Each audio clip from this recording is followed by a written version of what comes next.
rioting, smashing cars, vandalizing synagogues, harassing elderly people, burning down your city. What does this sound like? Does this sound like a social justice movement? Serious question these days, because that is now part of the Black Lives Matter movement. And I get it. And I listened to people at the beginning when at the George Floyd thing when all my lefty friends and family were saying, yes, there was some rioting, but it wasn't it wasn't part of the protest. It wasn't part of the protest, guys. It had nothing to do with the protest. Bull. No, it's absolutely now a fundamental part of the Black Lives Matter movement. If you want Black Lives Matter, BLM to be Black Lives Matter, not burn, loot, mayhem. Sorry, stop burning, stop looting, stop the mayhem. It's now a fundamental part, and it's been widely excused by the left. You see it in the CNN chyron, where fiery but mostly peaceful protests. The New York Times, gave way. Peaceful protests gave way to fire and destruction. This is now you are accepting, obfuscating, and sort of, in a sense, enabling the burning, the looting, and the mayhem. Okay, so what could you possibly do? How could you possibly expect black people? It's white people. How can you possibly expect black people? By black people, I mean black activists. Just know I mean random white people. White Antifa. How can you expect black activists to just not burn down the city? They're so sad. When Jacob Blake died, I get it. How do you do it? I don't know. You have some basic human decency. What does vandalizing a synagogue have to do with Jacob Blake? Is that what he really wanted? He was a pedophile or sexually assaulted a 15-year-old girl.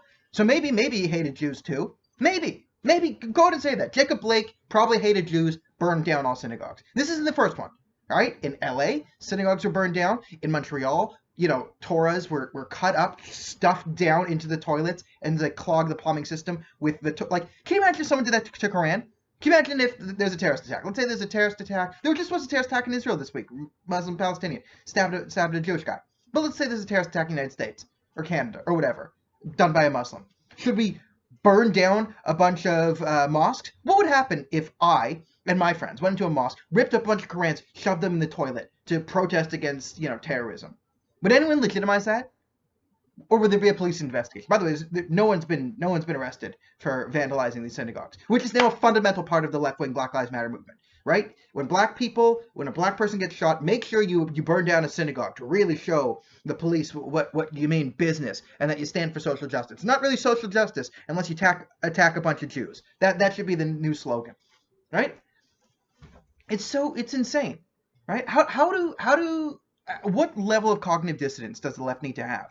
And I'm not even talking about the radical left. I'm talking about the sort of mainstream technocrats, plutocrats. Bernie's a bit too radical for us. How do you square this circle, guys? Do you think for a day that people in MAGA hats were burning down a city? What if over the Russian collusion hoax, a bunch of people in MAGA hats just burned down New York City, burned down parts of Washington, burned down Democrats in Washington? The National you would be calling for you'd have the National Guard with mounted 50 caliber rifles just firing randomly into the crowd, and you'd be cheering it on. We all know that. It's ridiculous. Okay, quick mental exercise. After Donald Trump made a speech, people walking out were harassed by the mob. Many people, elderly people, random people, were harassed by the mob. People were pushed, assaulted. Could you imagine your level of outrage, Mr. Centrist, reasonable Democrat, sir? Could you imagine your outrage if after the Democratic Convention, if there was a horde of MAGA people in MAGA hats harassing, attacking the people leaving Joe Biden's speech?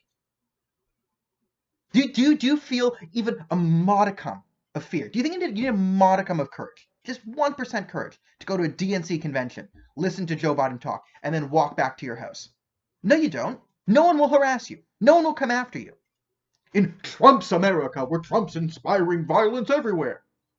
In Trump's America, where Trump, where every kid who comes down with cerebral palsy is because of Donald Trump's rhetoric. In this America now. Do you think you feel a modicum of fear walking out of a DNC convention? Do you? If you go to listen to a Donald Trump speech, you're going to have to stand up for mob. You might get attacked. You might get stabbed. You might get killed. That requires actual courage. And you can't even address this fact. This is now part of the left.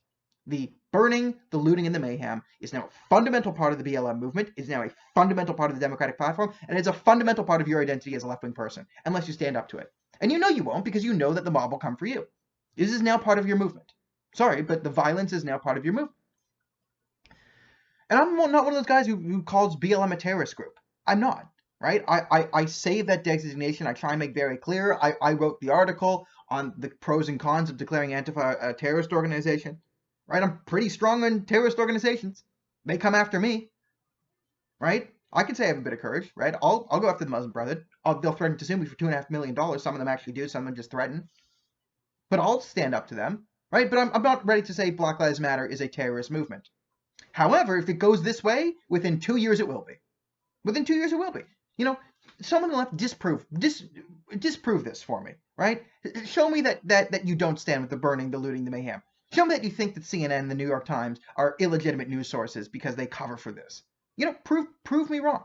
But right now, a fundamental part of the left-wing movement, right? You see it in Minnesota when the guy committed suicide after on a murder run. They just burned down the city, looting. Looting is the number one social justice thing. Number 2 is lighting things on fire. Number 3, lying. Number 4, anti-Semitism. All of those are fundamental parts of the platforms, implied parts of the Democratic platform. Something bad happens, loot, burn down, mayhem, and then attack a bunch of Jews because no one cares. That's now the Democratic platform. Prove me wrong.